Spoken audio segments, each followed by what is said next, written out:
Assalamualaikum warahmatullahi wabarakatuh. Pada video kali ini kita akan membahas tentang peluang suatu kejadian ya.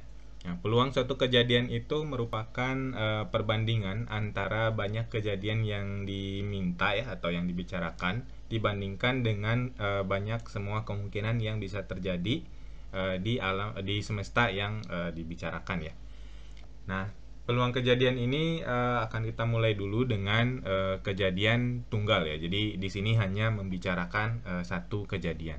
Nah, peluang kejadian tunggal sendiri pada dasarnya sederhana ya. Peluang kejadian itu adalah perbandingan tadi itu ya.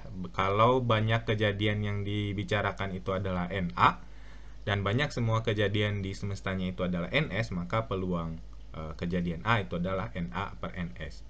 Nah, untuk menentukan NA per NS-nya sendiri untuk NA ataupun NS itu kita bisa menggunakan kaidah pencacahan yang sudah kita bahas di video-video sebelumnya ya. Baik itu menggunakan pencacahan itu sendiri, mencacah satu-satu misalkan, atau menggunakan perkalian, aturan penjumlahan, aturan perkalian, pengisian tempat, hingga kombinasi. Nah, untuk nilai dari peluang sendiri, itu paling kecil adalah 0 ya, artinya tidak mungkin terjadi suatu peluangnya.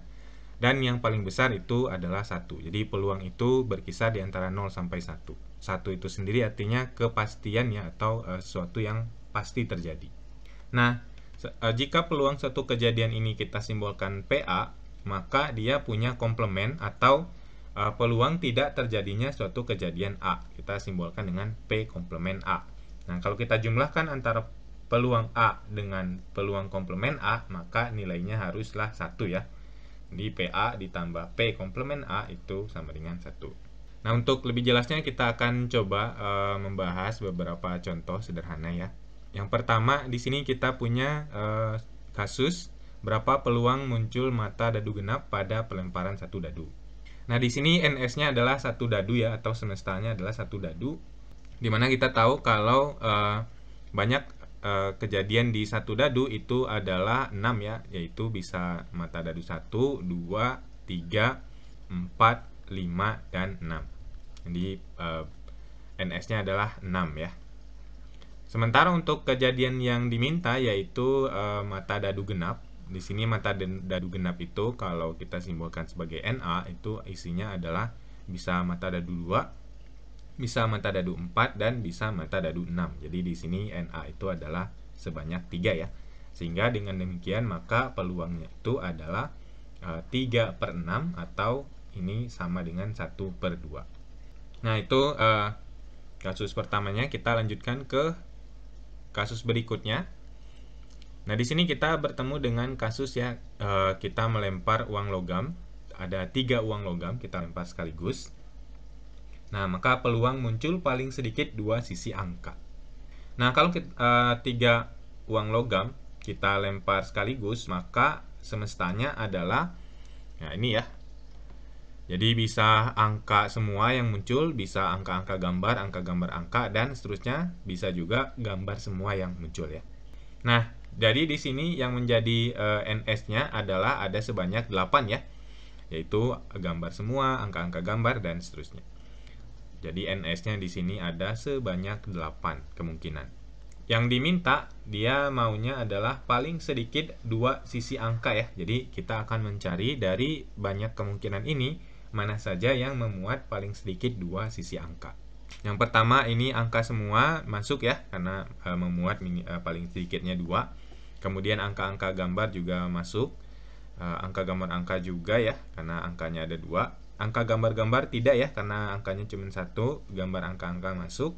Dan sisanya tidak ada lagi yang masuk ya, karena yang lainnya paling banyak hanya 1 angka nih. Jadi berarti di sini yang menjadi NA-nya itu adalah ada sebanyak 4 kejadian. Dengan demikian maka peluang untuk munculnya paling sedikit 2 sisi angka itu adalah 4 per 8 atau sama juga dengan 1 per 2 ya. Nah, itu contoh kedua. Kita lanjutkan lagi contoh berikutnya. Nah, sekarang kita akan mencoba menggunakan kaidah pencacahan yang sudah kita bahas di video sebelumnya. Di sini kita punya 10 kelereng ya, yang terdiri dari 7 kelereng berwarna merah dan 3 kelereng berwarna biru ya. Jika diambil 3 kelereng secara acak, maka peluang terambilnya 2 kelereng merah dan 1 kelereng biru adalah. Nah, di sini tentu saja kita perlu tahu ya NS-nya apa nih ya. Karena yang pertama-tama kita hitung itu sebaiknya adalah NS karena itu tentu saja akan dibutuhkan.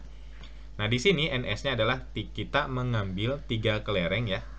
Jadi dari total 10 kelereng, dari 10 kelereng semuanya, kita akan ambil 3 kelereng ya. Kita ambil 3 kelereng. Jadi NS-nya adalah 3. Nah, kita ingat lagi kalau mengambil itu menggunakan kombinasi. Jadi di sini berarti NS-nya adalah kombinasi 10 3 ya. Kombinasi 10 3 itu berarti 10 kali 9 kali 8 per 3 kali 2 kali 1 ya. 3-nya kita coret.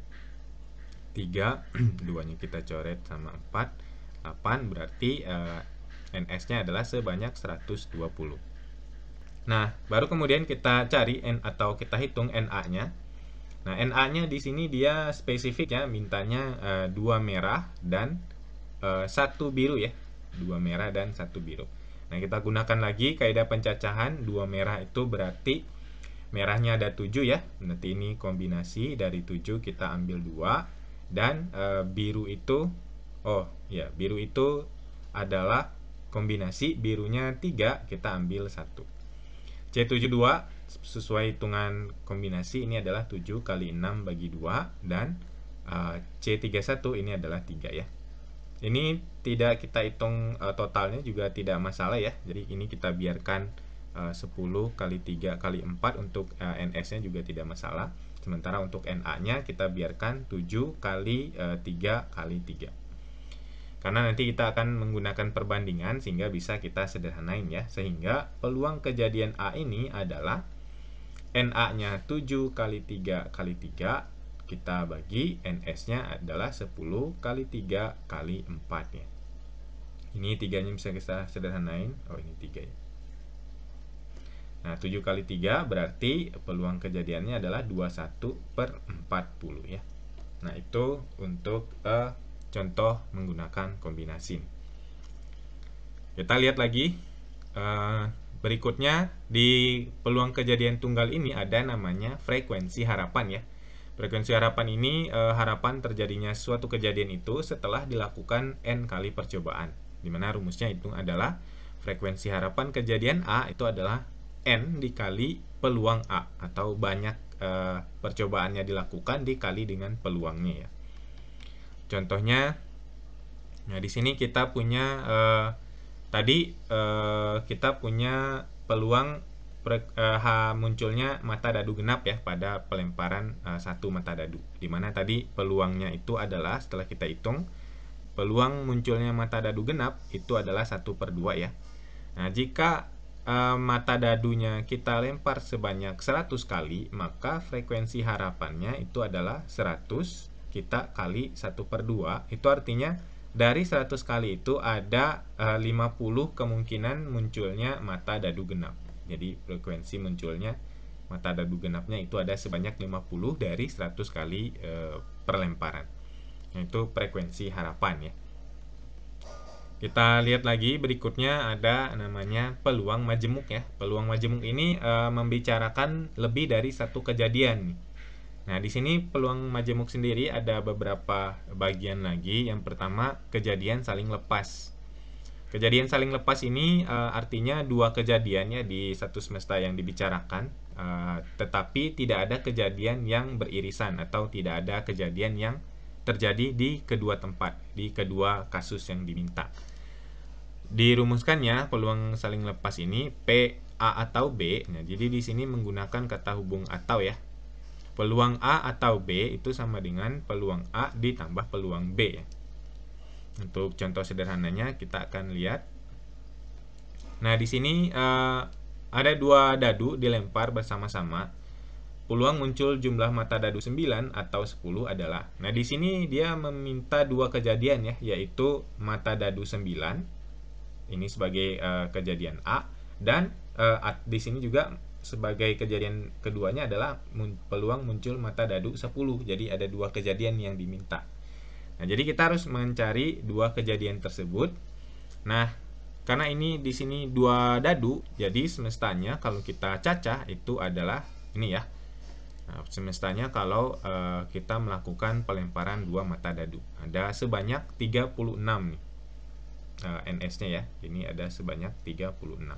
Nah, sekarang kalau kita lihat yang berjumlah 9 ya untuk kejadian A, yang jumlahnya 9 itu ada di sini ya. Nah, 3 sama 6 itu 9, 4 sama 5 9, 5 sama 4 juga 9, 6 sama 3 9. Jadi yang mata dadu 9 ini katakanlah NA ya, itu ada sebanyak 4. Kemudian kita juga mencari untuk yang berjumlah 10 ya, ini sebagai NB-nya. Yang berjumlah 10 itu ada 4 6, 5 5 dan 6 4. Nah, di sini kita lihat tidak ada kejadian A yang juga terjadi di B, atau tidak ada yang beririsan kejadiannya ya. Nah, makanya ini disebutnya kejadian saling lepas karena tidak ada kejadian yang terjadi di dua-duanya. Di sini sebagai NB-nya berarti adalah 3 ya. Nah, kalau NA-nya 4 NA-nya 4 berarti peluangnya adalah ini adalah 4/36 ya. PA-nya adalah 4/36. Kita biarin dulu aja, jangan disederhanain karena akan kita jumlahkan. Mumpung penyebutnya masih sama ya dengan peluang B, yaitu ada sebanyak 3/36. Sehingga dengan demikian, maka peluang kejadian A atau B, PA atau B itu adalah peluang A ya ditambah peluang B, karena di sini tidak ada yang beririsan, maka hasilnya adalah 4/36 kita tambah dengan 3/36 jadinya 7/36. Jadi banyak kejadian muncul mata dadu 9 atau mata dadu 10 adalah 7/36. Nah, itu contoh untuk peluang majemuk kejadian saling lepas. Kita lihat lagi, selain kejadian saling lepas, ada kejadian tidak saling lepas. Nah, ini bedanya. Kalau di kejadian tidak saling lepas, ini ada kejadian yang terjadi di kedua tempat ya. Jadi di A ada, di B ada. Maka rumusnya adalah peluang A atau B itu sama dengan peluang A ditambah peluang B, kita kurangi dengan peluang yang ada di dua-duanya ya. Peluang yang ada di A dan juga yang ada di B. Nah, contohnya kayak gini. Pada pelemparan satu dadu, peluang muncul mata dadu prima. Nah, di sini sebagai peluang kejadian A yang diminta adalah mata dadu prima ya. Dan yang kejadian B-nya itu adalah mata dadu ganjil. Nah, kalau kita lihat tadi NS-nya itu adalah 6 ya. NS-nya 6, 1 2 sampai 6. Kemudian untuk yang NA-nya mata dadu prima itu ada 2, 3, 5 ya. Nah, berarti ada sebanyak 3. Kemudian untuk NB, mata dadu ganjil, itu adalah 1, 3, 5. Nah, di sini berarti ada kejadian yang muncul di dua-duanya ya, yaitu 3 sama 5 nih. Berarti kejadian yang ada di kedua-duanya itu adalah 3 sama 5, ada sebanyak 2 ya. Nah, untuk kejadian A-nya sendiri ini adalah 3/6. Karena banyak kejadian A itu 3 dan semestanya tadi adalah 6. Untuk kejadian B ini juga 3/6 ya. Nah, sementara untuk kejadian yang ada di dua-duanya itu adalah A yang ada di B itu adalah 2/6. Sehingga berarti di sini peluang kejadian A atau B itu adalah 3/6 kita tambah 3/6 kita kurang 2/6 ya. Jadinya ada sebanyak 4/6 atau 2/3. Nah, itu untuk kejadian tidak saling lepas ya. Jadi ada kejadian yang juga yang terjadi di A dan juga terjadi di B. Kita lihat lagi contoh berikutnya. Nah, di sini kita akan menggunakan konsep himpunan ya. Suatu kelas terdiri dari 40 siswa, ada 25 siswa gemar matematika, 21 siswa gemar IPA, dan 3 orang tidak menyukai keduanya ya. Jika diambil 1 orang siswa dari kelas tersebut, peluang terambilnya siswa yang gemar matematika atau IPA adalah. Nah, di sini ada 2 juga ya, yang IPA itu sebagai katakanlah kejadian A ya, dan yang matematika sebagai kejadian A, dan yang IPA-nya sebagai kejadian B ya. Tapi di sini kita harus tahu dulu nih yang suka dua-duanya ada berapa, apakah ada atau enggak. Nah, di sini kita akan menggunakan konsep himpunan diagram Venn ya, kalau kalian masih ingat. Jadi di diagram Venn ini kita anggap ada yang terjadi di dua-duanya ya. Ini A, ini B. Yang terjadi di dua-duanya katakanlah ini X ya, dan yang kejadian A itu ada 25 ya, termasuk si X-nya ya. Dan yang B itu ada 21 termasuk juga yang X-nya ya. Dan ada 3 orang yang tidak menyukai dua-duanya. Nah, di sini ya kalau kita jumlahkan ini 25 yang A aja, itu artinya ada sebanyak 25 dikurangi X ya. Yang B aja itu ada sebanyak 21 kurang X. Nah, kalau kita totalin semuanya, semua ya, S-nya itu adalah yang A aja ditambah yang B aja ditambah yang suka dua-duanya ditambah yang tidak suka dua-duanya ya. Katakanlah yang tidak suka dua-duanya itu Y. Nah, jadi kalau kita hitung berarti semuanya itu ada 40, yang A aja itu ada 25 kurang X, yang B aja 21 kurang X, kemudian yang suka dua-duanya X, dan yang tidak suka dua-duanya itu 3 ya. Kalau kita sederhanain berarti dia menjadi nanti 40 sama dengan ini 49 dikurang X ya. Sehingga di sini kita punya berarti yang X-nya ada sebanyak 9. Nah, X ini yang suka dua-duanya ya. Nah, sehingga berarti untuk peluangnya sendiri kalau kita hitung, jadi peluang A atau B adalah peluang A itu ada 25 ya, karena yang suka matematika itu 25 per 40, ditambah peluang yang IPA-nya itu 21 per 40, dikurangi yang suka dua-duanya itu adalah 9 per 40 ya. Sehingga totalnya peluangnya adalah 37 per 40. Jadi peluang yang menyukai IPA atau yang menyukai matematika itu adalah 37 per 40 ya. Nah, itu peluang kejadian tidak saling lepas ya, ada kejadian yang terjadi di dua-duanya ya. Kita lanjut lagi ke berikutnya, ada kejadian saling bebas ya. Kejadian saling bebas ini artinya tempat terjadinya berbeda ya. Kalau tadi kejadian saling lepas itu masih di satu semesta yang sama. Kalau di kejadian bebas itu kejadiannya sudah berbeda. Nah, biasanya menggunakan tanda dan ya, tapi harus dipastikan tempat terjadinya berbeda. Contohnya di sini sebuah kotak A berisi 4 kelereng merah dan 3 kelereng putih, dan ada kotak satu lagi yaitu kotak B berisi 6 kelereng merah dan 2 kelereng putih ya. Nah, di sini dari masing-masing kotak diambil sebuah kelereng. Tentukan peluang yang terambil kelereng merah dari kotak A dan kelereng putih dari kotak B ya. Nah, jadi berarti di sini kejadian di kotak A itu adalah kelereng merah ya. Karena ini diambilnya hanya satu, jadi kita bisa langsung menggunakan peluang kejadian tunggal ya. Merah itu ada 4 per ke putih itu ada semua kelerengnya itu ada 7 ya, jadi 4 per 7 untuk kejadian A. Dan di B itu dia maunya putih. Putih itu ada 2 ya. Berarti 2 per semua kelerengnya ada 6 ya untuk di kotak B. Semua kelerengnya ada 8, 6 merah, 2 putih. Jadi ada 8. Nah, kalau kita sederhanain berarti ini bisa karena ini dan ya, kita kaliin, berarti jadi 4 per 7 dikali 2 per 8, bisa kita sederhanakan, 4 kali 2 8, kita sederhanakan dengan 8, maka peluang kejadiannya adalah 1 per 7. Nah, itu peluang kejadian yang bisa kita bahas pada kesempatan kali ini. Mudah-mudahan ada manfaatnya. Sampai bertemu lagi di kesempatan berikutnya. Saya pamit. Assalamualaikum warahmatullahi wabarakatuh.